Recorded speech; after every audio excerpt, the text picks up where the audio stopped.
Everything is changing, growing, and evolving, even you. From the nurse's student to the baby nurse, off the bedside nurse and into entrepreneurship, you have evolved. So now we're here at the Evolved Nurse Podcast. I'm your host, Lakeisha, and let's get right into the episode. Hey y'all, today's guest is a dynamic woman wearing many hats as a mom, wife, occupational therapist, wellness advocate, and creative force in the digital world.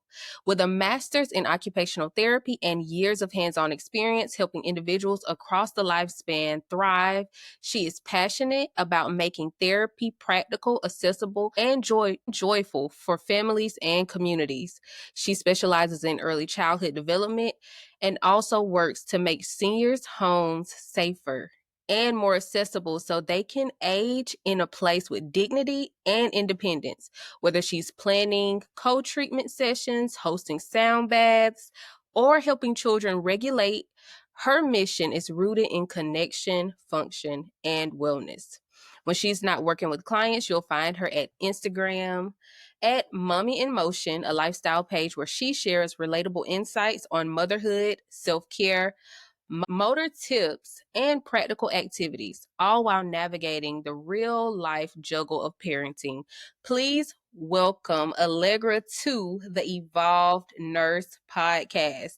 So I want to start with, this is a Bridging the Gap series. So we want to make sure that we're bringing in people who make our patients' lives thrive. So she is also one of those people in occupational therapy. So let's welcome her with open arms to the podcast. Thank you, Lakeisha. That was a really wonderful intro, and it really did capture most of what I do. So thank you so much. You are so welcome. So we like to hop right into the episode. And y'all, if y'all see me here sweating, let me tell you, the way I was running around my house just a few minutes ago, I'll cool down in a minute. But the first question that I ask any career professional that comes onto the podcast is, did you always want to be whatever your career is? So did you always want to be an occupational therapist? No, I did not. I actually wasn't even aware of what OT was until much later in life. I actually wanted to be a speech therapist, Mm-hmm. and it just wasn't working out. So I decided to do some more research into other related service provider positions, and I found occupational therapy. And when I looked it up, I was like, wow, this really encompasses a lot. Like I can do a lot of different things, work with a lot of different people across the lifespan. And it really did take hold of me. And I was like, this is exactly what I want to do. And I'm glad that you found that, because many times in healthcare, like even with me, we don't see all the different specialties that there are. So most people, they're like, I'm going to go be a nurse, but nursing may not even be what you should do. You know, Mhm. there are several different things in the healthcare field that will help you fuel your purpose, as well as find that niche that you love. So with that being said, what is the demographic that you work with? Because I see you often with children, Yes. but while, looking at your bio and understanding you a little bit more, I do see that you have the geriatric population thrown in there too. Yes. So what does that look like? So to your point, I do work with those two populations. I like it. It keeps it spicy to me. It keeps it Mm-hmm. ever changing. I truly have a passion for people in general, so it doesn't really matter how old you are or in what phase of life you are in. I just love people. So I do work with kids during like my regular 9 to 5 in a school setting. So I've gone and I've done elementary schools, middle schools, high schools. Right now I'm doing a middle school and like an education campus. So it also melds in there that middle school as well. And then, on the weekends or in the evenings, I will see seniors inside of their home and I will take a look at their ability to function in their home and look at potential health hazards in their home and help them get adaptive equipment and durable medical equipment to help them age in place at home safely as long as possible. So those are the two populations I kind of straddle between. Okay. And I love that, like the old and the young. Yes. And I do think that the populations tend to somewhat, Marry once each other. people, yeah, they do marry each other because once you reach a certain age, some motor functions they just don't work as they used to. And then we can even throw our therapist in here with this, like our mental therapist. How do those patients feel about losing those functions that they once had? It is a hard way to go. I can't tell you like the number of times that I have visited someone fresh out of rehab or even like on their way about to be discharged home. They're not home yet, but they know that I'm coming. They will leave the hospital. Now, granted, they are of functioning like Mhm. capability. They'll leave and be there at the home when I get there so I can see how they're functioning now, and then fit them for devices or adaptive equipment. So that mental shift is a hard one. Mhm. It's hard, it's difficult. And seeing people in their most vulnerable moment like that, I love being there to help build them up because everything in life comes and goes. I tell my son all the time and the kids at school, feelings come and go, right? And all you can really do is function where you are and do the best that you can do. So nothing is ever the same. Things are always changing. It's just how does it look now for you? How do you get what you need, what you want now, you know? Mhm. And I love that you said that feelings come and go, but you do have to live in the now. Like you can't always, we're always moving towards the future and it's always a rat race. Like we're always thinking, what's next? What's next? What's next? We're not ever really living in the present. So let's go back to what was your journey like through school? Well, it was actually good. I think for me, not the hardest part was getting to school, but that was a really difficult part for me. Of course, when I got to school, it did have its challenges for sure, but something that I really had to like conquer was anatomy and physiology too, Mhm. because I had taken anatomy and physiology one like Ages ago. years prior. Mhm. So, like jumping into the saddle full blown with my prerequisites and taking that was really, really, really, really a challenge. And I had a professor who was he just showed up and just started talking. He didn't open the book or anything. Like he I feel just the knew same. it off the top of his head because he had been doing it so long. So I think in that moment it really showed what was possible for me that I could do it, even if it's hard, it seems impossible that if I just keep on, like I can accomplish. And so that was very, very difficult for me. I used, positive mindset and visualization and manifesting to get through that period. And I think that's a skill that I took with me through OT school. So once I started OT school, it was similar to A&P, right? There was a Mhm. lot of principles that carried over, and so I just relaxed in the fact that I was going to get through it, that I wanted it, and I was going to work hard for it. So I think that was great. Also, when I was in grad school, we were going through our accreditation process. And so Am I going to be able to work? Is my degree worth anything, even though I'm paying all this money? So that was a hurdle as well, right? I think it was a hurdle for us. It was a hurdle for the professors. I think it was a hurdle for the university, but overall, like we definitely got certification. It was a good program, and I felt really nurtured in that program. And so I'm just so thankful that I came to it when I came to it because Yes. OT is definitely like a hot career, and it is very difficult to get into, if I'm gonna be honest. Mhm. And so I was just lucky to be there and grateful to be there at that time, and I was able to capitalize on it. So, what are the difficulties that you're seeing that people who are wanting to go into occupational therapy that they would have trying to enter into the career field? I think it's oversaturated in terms of like, so I know in California, that's really the birthplace of OT. There's Mhm. quite a few OT schools, but there's so many people applying and wanting to start in the birthplace.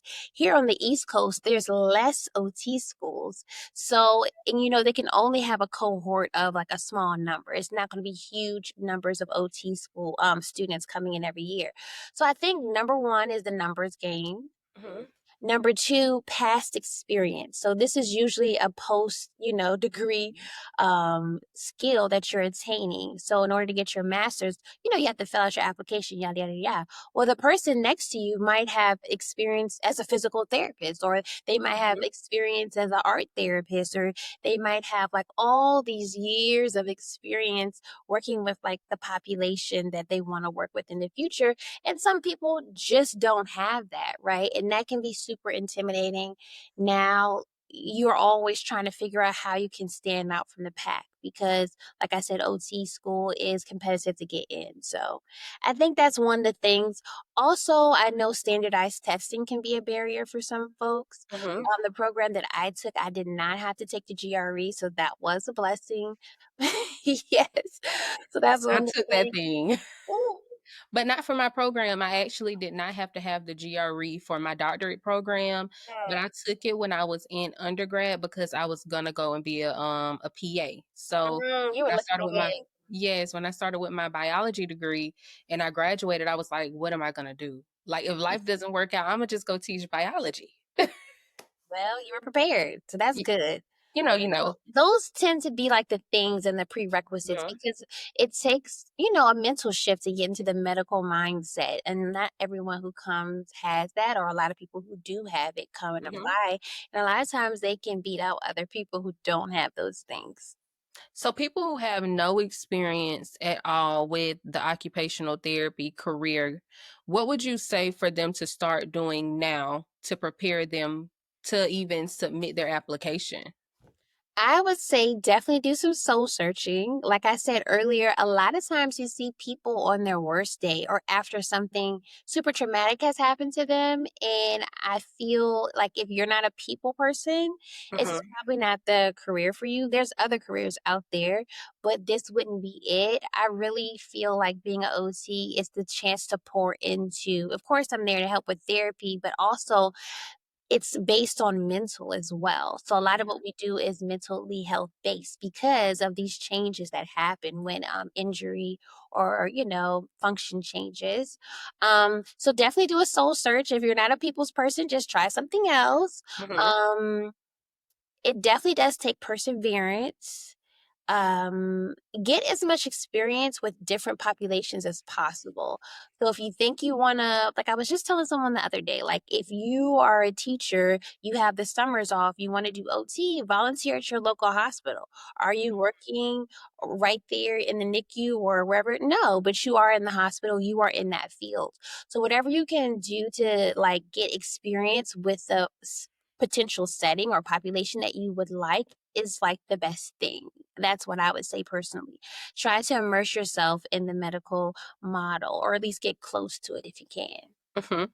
So, for those who are thinking about, oh, you know what, I want to go into something, and actually, I did have a young lady come to the tea party, because I did include students, Mhm. high school students who thought that they maybe wanted to be a nurse, and once she started, integrating herself with the people who were there, they were telling her all the things that happen in nursing. She was like, that's not what I want to do.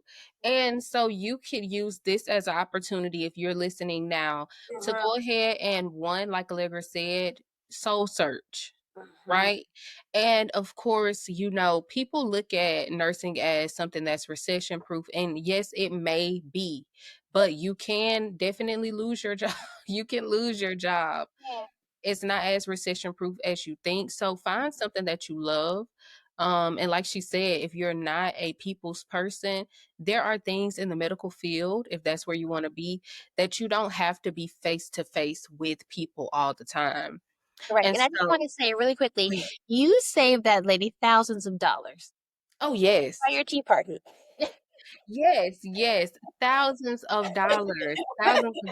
Because most of the time, people, like you said, you were listening to one of my episodes and you said all of these careers, but you didn't say occupational therapy. Mhm.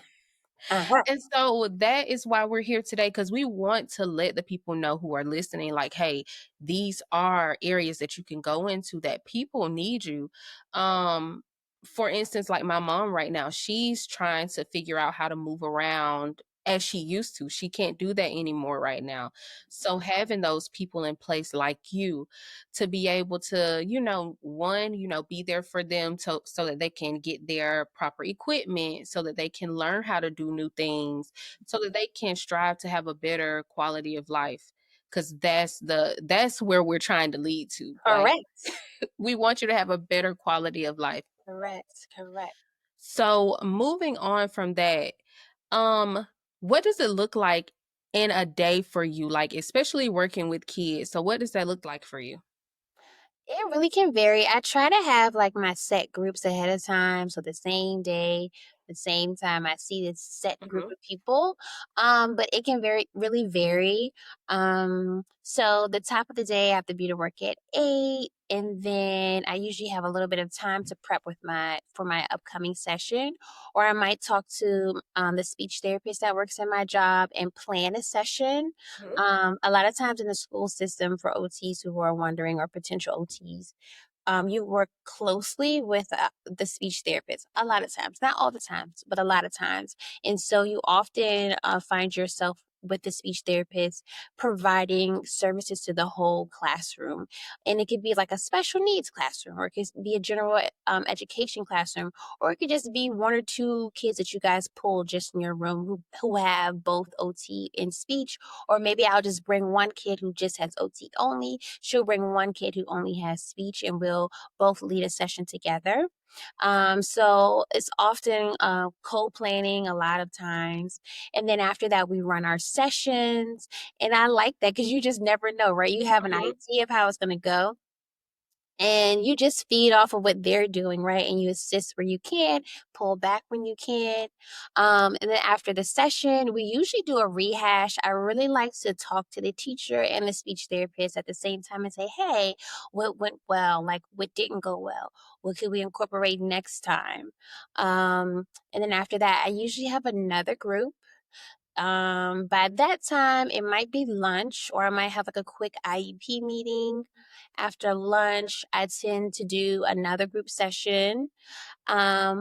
For also the people out there wondering, if you're seeing young kids, pre-K 3, pre-K 4, you cannot see them after lunch. It's finished, okay? You have to see them early in the morning. Um, and so, yeah, I'll usually do my older kids in the afternoon. And depending on what's going on, like with scheduling, or like if there's like school-wide testing or something like that, my schedule can be changed. So I really love the school system because it gives me a lot of flexibility. So in general, I have a general idea of what I'm going to do every day in terms of providing services, but at any time it can be flexible, and I don't have to like go and tell someone. It's really up to me in order to meet the minutes for the month, which I do. And I just love that it gives me flex, and it's just such a beautiful thing for me. And I did not ask you this in the beginning, but how long have you been in your profession? Since 2000, it's been like 6 years, 6 or 7 years. Don't Mhm. get me lying, girl. Oh, wow. I don't know. I Okay, know that I've been here. it's been 6 years. It's been 6 years. Okay.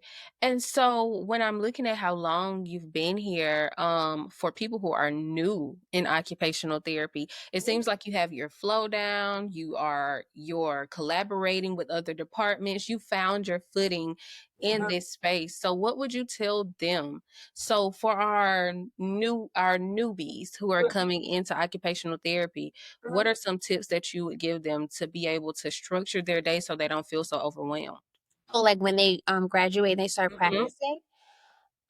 That's a good question. I think for me, like I said, I have a general idea. Like if it's this certain day of a week, I know that I'm going to see these group of kids. That really, really, really helps me. Mhm. Depending on who you are, I prefer to do all of my documentation on one day. Okay. So, as I'm seeing my kids, I already know what I'm working on. That's already written down. After my notes, I hash it out to see what worked, what didn't work, and then I'll take little notes on like how each kid did. So I have those physical, like handwritten notes, which are like really quick. But then usually on Mondays, that's when I really type up all of my session notes. So knowing that I have to do my notes on Monday that's it, that's all. That also gives me like a little bit of pressure because I Mm-hmm. don't want to get behind. But then it also leaves the rest of the week for me to like write my assessments and to write my IEPs and to do my goals and my progress notes, which can be like quite lengthy. So just having a set schedule is very helpful with your ease of mind and what you're going to do. So it kind of takes away a little bit of that anxiety. So the first year though, it's going to be there, like it's going to be a thing. Yes. Um, so you have to kind of, take notes and see what people are doing around you. But often in the school setting, you will be the only occupational therapist there. So it's really you. You really have to call the shots. You really have to own your own schedule. And I love that you said that because, first of all, speaking of documentation, documentation takes up a lot of people's lives in healthcare in Mhm, general. mhm. Like, it's one of those things where some people they don't have the capacity to do both. And so they get so overloaded with the documentation that sometimes it does cause you some mental strife Correct. and you're not able to give your patients the appropriate amount of care because you're so focused on the documentation. So And like you I said, will I finding a will say strategy. I will say also with like the senior population, if you're in your phone or if you are in your iPad, they are going to be like, "What in the what?" Like she even paid it. They're gonna be calling the number on you, talking Mhm, about Allegra didn't do that, and it's not even that, right? Is that my mhm, phone? I'm sorry. mhm, it is. Oh my goodness. But yeah, you really have to be careful because you want to make sure that you are available and that you are yeah, available for your patients because that is really kind of the utmost. But if you are, you know, not paying attention to that and you're doing documentation, they can easily think that you don't care or you don't have Mhm. interest at heart or anything like that. So you really want to excuse me, make sure you are present when you're in that person's home or when you're with them for sure. And I'm glad that you talked about the differences between demographics and how they look at things and how they view respect. Mm-mm. Because that getting on the phone is not for the our elderly population. They are like, "Are you here? Right. What is that big thing in your hand?" Right. Now we do have some that are tech savvy, but for the most part, they are like, "Hey, I'm used to you being face to face with me. Pay Yes. attention to me." Right. First of all, they know how much they pay for their insurance, Medicaid, Medicare, everything. I don't know if I was on like Medicaid or Medicare, I would know. Like I would know. Like I paid into this, and You now it's probably would because you have time. You're at home, you're relaxed. girl, they will be like, I paid $6 and something, something, something for this. So, you're supposed to be. Let me tell you something. I was just talking to someone today. I think I would be that person because I was telling them at the end of the yearish when I meet Mhm. my deductible, I'm trying to see any and everybody who is. I'm so mad that last year I didn't go see the podiatrist. But like I went to see like the pelvic floor therapist. I You're went to going see to the everybody. nutritionist. Everybody, I help need me. to go to a nutritionist. I paid my money. Help me. So I think I would be that person. You would definitely be that person, but right now, because I'm in DNP school, and that's what we're talking about now, finances Mm. and the differences between all the different types of insurances and the deductibles and how to calculate it. And I'm like, I wish I knew this before. So I will probably be that person. Like, if I have to pay this 20% copay, Correct. I need to know who's doing what. Yes. 100. But yes, so we often talk about occupational therapy, or we talk about careers in general. But we are so much more than that. And here on the Evolve Nurse podcast, we get into that a little bit. So, outside of occupational therapy, what do you do? I try to stay alive as a mother. Just living. It's hazing, okay? When you have kids, they're hazing you, okay? Yeah, Um, they are. no, but seriously, like I am going through it with the tantrums, and it's just like I was talking to a mother in my school, and she was like, "Huh?" I was like, "I'm a mother too. Yes, I'm an OT, and I have lots of skills. I have lots of skills in my back pocket, and I pull them out, but." He's still a Mommy. toddler, right? So I'm doing that. Mhm. Um, I'm also just, trying to enjoy now that my son is a little bit older. I finally feel like I can woosah and I can like relax. I can put on a lip. I can deep condition my hair. Yes. It's a blessing. I'm just soaking that all up. Not walking around looking disheveled Oh, because you that know what? happens. My neighbor, this literally happened to me on Saturday. My neighbor saw me. Well, no, I saw my neighbor and I didn't think she saw me. So I said, "Oh, hey, Nick." And she was like, "I didn't even know that was you." So Like, wrong. see, momming will have you down. If you are not purposeful about trying to like Mhm. do a little something, it will have you down and out. Like she didn't even recognize me. I thought that was hilarious, but it's true. So outside of being an OT, I am just trying to be and find the pace and be appreciative for now. I love to play sound bowls, so that's my thing. I play a Mhm. lot of crystal sound bowls in my spare time. I also do henna, so just adorning myself, trying to keep the vibes high. Exercising is one of the things that I've been trying to incorporate more regularly. And that's pretty much it. I mean, yeah. Okay, and I'm glad that you said that. Self-care is something that we need in the healthcare space anyway. In order for us to pour into others, we have to pour into ourselves. Like, I remember my therapist telling me, she was like, you cannot pour from an empty cup. The only thing that you can do is if you have a bottle and you pour water into it, you can only give what flows over. Mm, You can't give your whole bottle away to somebody else. mm. So I'm loving that you're doing your sound bowls and doing your henna, working out, doing the things that make you feel good about yourself. Because one thing about it, two things for sure, when pouring into others, you will forget about yourself, Yeah, for sure. especially momming. Especially, and I always saw, oh, self care is important before I had a kid. And I was like, okay. I guess so. Uh-huh. But I just really didn't feel the gravity of it and how Mhm. really important it is until afterwards, you know? Mhm. Because how do you balance being a mom and being an occupational therapist? It's a little difficult. I saw someone post online like the other day, like me trying to not be an OT with my child. It's hard. It's hard. I think I have to realize, like, at the end of the day, it's gonna be fine. I think there's things like I do purposely work on with him, but Mhm. I don't do all of the things, you know. I might do like working on a lot of underlying skills, but never am I like doing hand over hand tracing with him, but I'm Mhm. doing other things, right? And so just picking and choosing like what's really important to you. I think as a mother working in the school system, what has become super important for me is my son's ability to read and comprehend and his attention span. Because Yes. see so many scholars like don't have those abilities, or they might do, or they just needed extra help, extra counsel, and they could do so much better. So personally, reading has been super important for me to pass down to my son and to make sure he Mhm. can read. So he can. So I'm like, I did my job. Everything else, Yes. everything else we can work with. Yes. Have you ever had to like hide the books?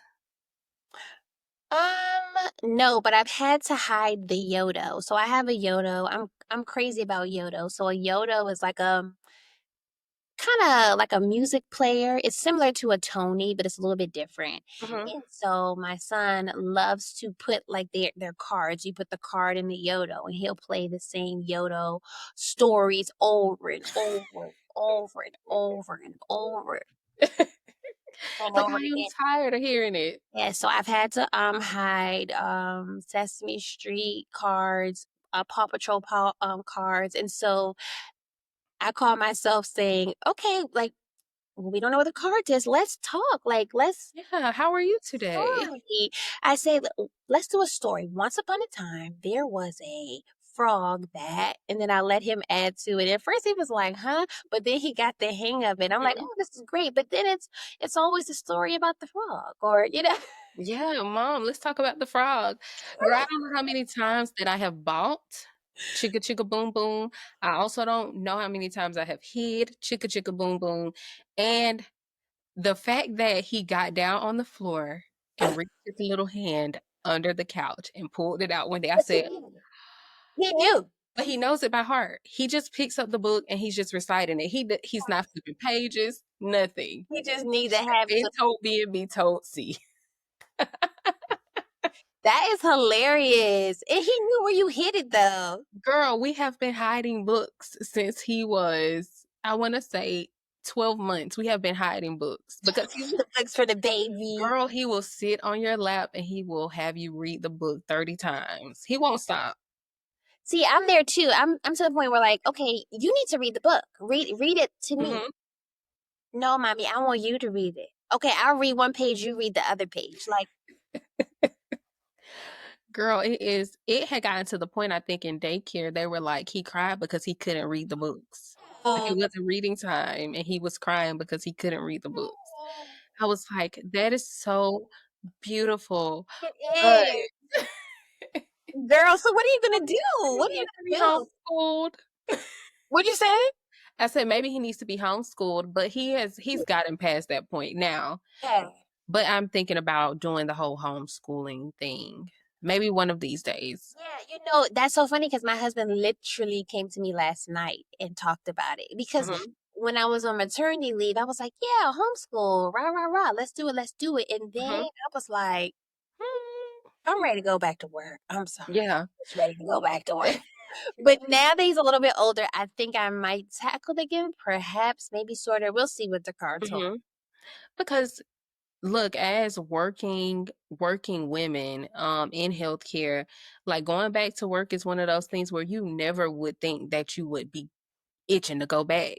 Please. Like I was so ready to go back. I was like, I need to feel like an individual again.